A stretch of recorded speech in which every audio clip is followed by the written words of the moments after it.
Kumusta po tayo mga kabayan?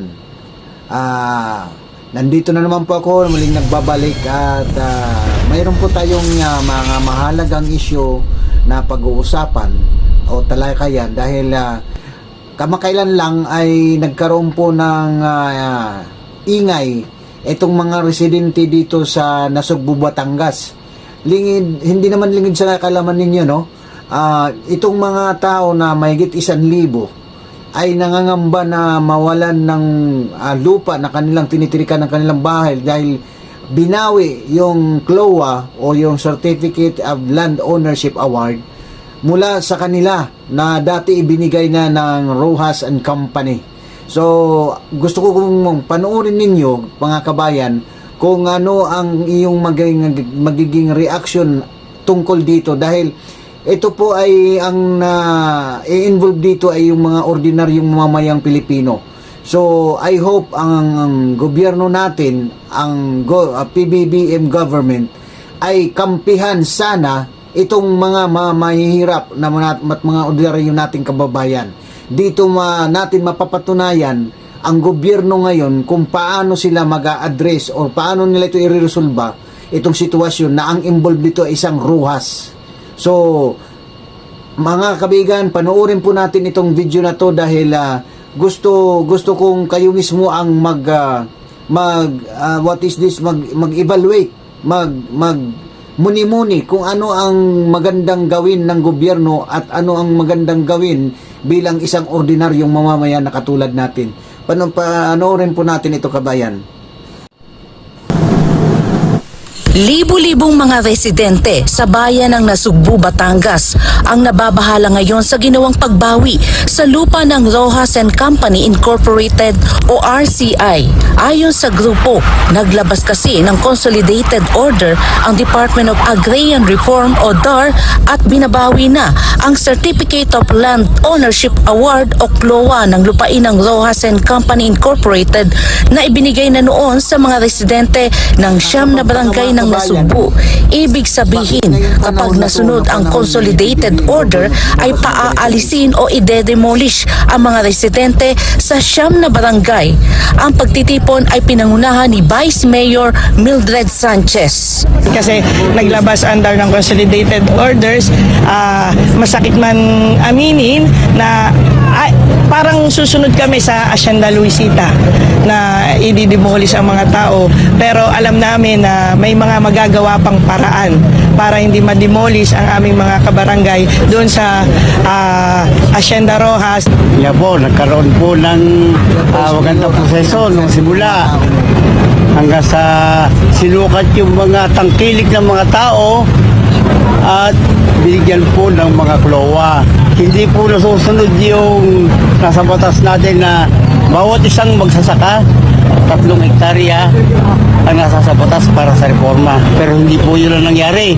Naglabas na rin ng Resolution 114 ang bayan ng Nasugbu noong Mayo 2024 para humiling sa kasalukuyang administrasyon na masuportahan ang anumang legal at maayos na petisyon ng mga agrarian reform beneficiaries sa lupain ng RCI sa ipinaglalabang CLOA. Nauna nang idiniklarang iligal ng Korte Suprema noong December 17, 1999 ang Notice of Coverage na inisyu ng DAR sa mga nabigyan ng Certificate of Land Ownership Award o CLOA.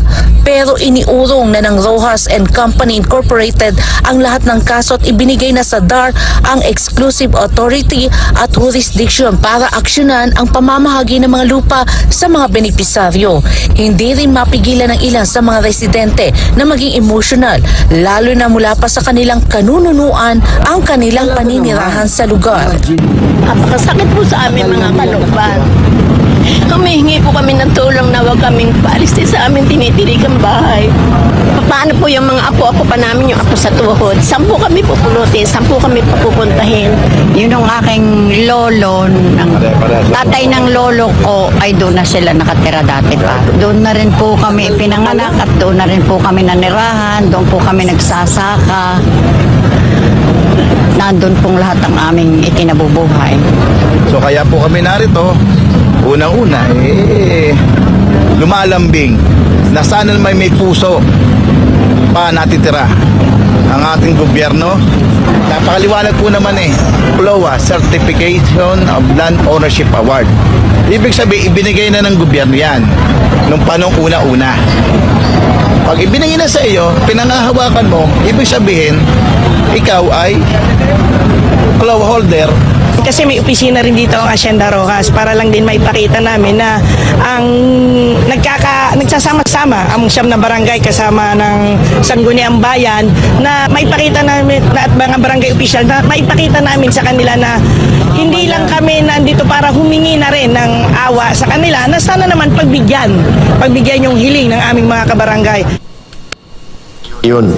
Mga kababayan, Yusek Benranque Caramon, hindi po ikalulugmok at ikagugutom ng mga malalaking asindero at Panginoong may lupa, kagaya ng pamilya Rojas na ito na nagmamayari ng mga hasyenda dyan sa Nasugbu, Batangas, kung aayusin ng Department of Agrarian Reform sa utos ng Pangulo ng Bansa, kung siya'y decisive, actual possession of land ito, awarded previously.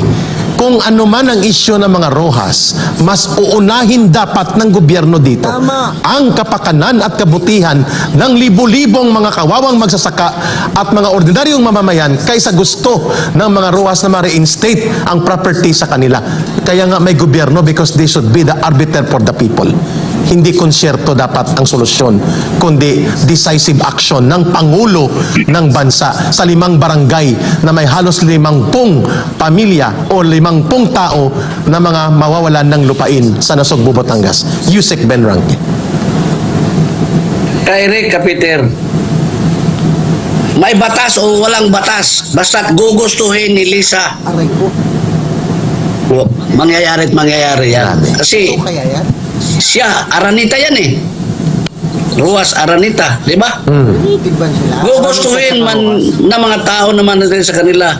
Pero dahil hindi nagre-respeto ng batas, yan sila Lisa at si Rojas Company malabo. Kaya kawawa yang mga taong nandyan sa Batangas, sa Nasugbu. Kawawa sila. Dito lang nga sa mga Duterte, may batas o walang batas. Hindi nila nirespeto Sa SMNI. Di ba? Kay Pastor. Yung tinatransfer yung pera, may batas, si Soto Pangutor. Imbestigahan na naman na sa DOH. Paano? Di ba ganun lang? Sinusupi nila ang batas because of their greed. Yun ang totoo. At alam na natin din yung mga Aranita. Hindi lang sa Batangas, meron na sila mga controversial na pag-aaral Sa ng lupa Negros. na kinikim-kim nila doon sa Corona tayo sa Palawan. Palawan. Diba? Saka dito sa Bulacan, mayroon din sa boundary. So, kaya nga, sasabihin ko sa mga Nasugbu, Batangas, makibaka tayo, sali kayo sa ating kausa na palisin. Kasi the only person na ginagamit ngayon ni Lisa, yung kanyang asawa, yung presidente na walang alam. Kaya nga ginagawa nila yun, mintras tanto na kaya pa nilang agawin. Ayun. Pero hindi nila alam na sa darating na mga panahon, yung kanilang mga ginagawa ay babalik din sa kanila yan. Ayun. Kapiter, mabuti na lang ang namuno sa pagkilos ng taong bayan at mga magsasaka sa Nasugbu, Batangas ay ang Vice Mayor at ang Municipal Baka Councilor. suspindi na din yan. Oo, malamang.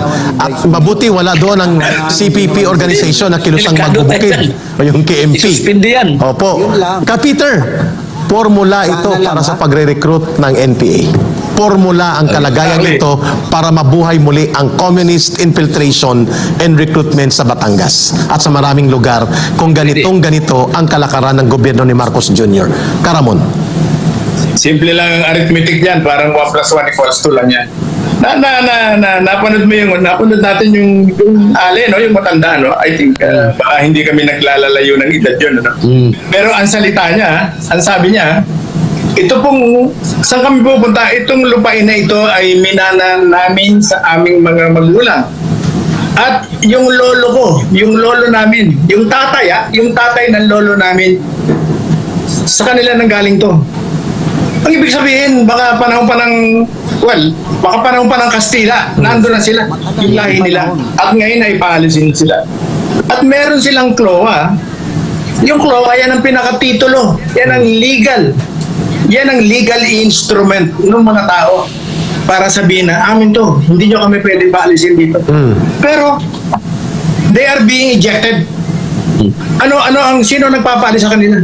Dar mismo. Isang pilido na lilimang letra at ang papaalisin mo ay yung libo-libong mga tao doon. Tama ka, Eric. Yan ang formula para sa recruitment ng New People's Army. At magpasalamat po kayo, sambayanan, na ang halos ang kabuuan ng ating bansa, yung mga malalaking Sana lang mga kabayan na hindi mangyari yung sinasabi nilang formula ng recruitment ng NPA. Kasi nga pagka nung panahon ng anang ama ni Ferdinand Marcos, karamihan doon, kahit sa amin sa Samar, marami ang nag-NPA dahil sa mga paglalapastangan sa mga human rights.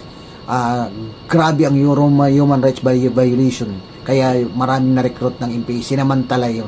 Pero sa ngayon naman mga kaibigan, mga kababayan, pero tansya ko malabo na yon mangyari. Kasi matalino na ngayon mga Pilipino, marunong na mag-isip. So hindi, lalo na sa nangyari ngayon na sabi nila na budol sila, mag-iingat na yan sila na hindi na ulit mangyari ang nakaraan na pangyayari sa nangyari sa panahon ng ama. So I hope dito sa administrasyon na ito, sa PBBM government, hindi po ako against sa government na ito, ang against lang ako doon sa mga taong nagsasamantala sa kapangyarihan na ang naapakan ay yung mga mahihirap nating mga kababayan. Okay? So marami po ang hinaharap na mga problema ngayon ang ating bansa, pero ang nakikita dito ko ay na-observe bilang ordinaryong Pilipino ay ang daming naglalabas ang mga problema na imbes sana ang atupagin natin ay ang mga programa para sa ating mga kababayan, eto nagsusupulputan. Di lang ako sure.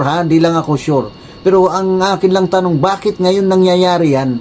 Bakit ngayon lang nangyayari yan? Binabawi ang ibinigay na. So, mga kababayan, kayo na po ang himay-himay. Hanapin natin ang katotohanan. Dahil ulitin ko po, hindi po ako against sa sinumang mga leader ng ating bansa. Against po ako sa mga masamang ginagawa ng ating mga leader. So hindi po tao ang target ko rito, kundi ang gawain na masama. So hindi po ako, dati kasi parang wala akong pakialam, pero ngayon parang nasasaktan na rin ako bilang Pilipino kahit ako malayo sa atin, kahit nandito kami sa ibang bansa. Dahil apektado rin kami. Katulad yan sa palitan ng piso, magkano ang 1 real na ngayon? Ang palitan na is nasa almost 1567. Ang ibig sabihin nun, tumataas ang palitan, humihina ang ekonomiya ng Pilipinas. So pataan, laki na ng palitan ng piso, ng real.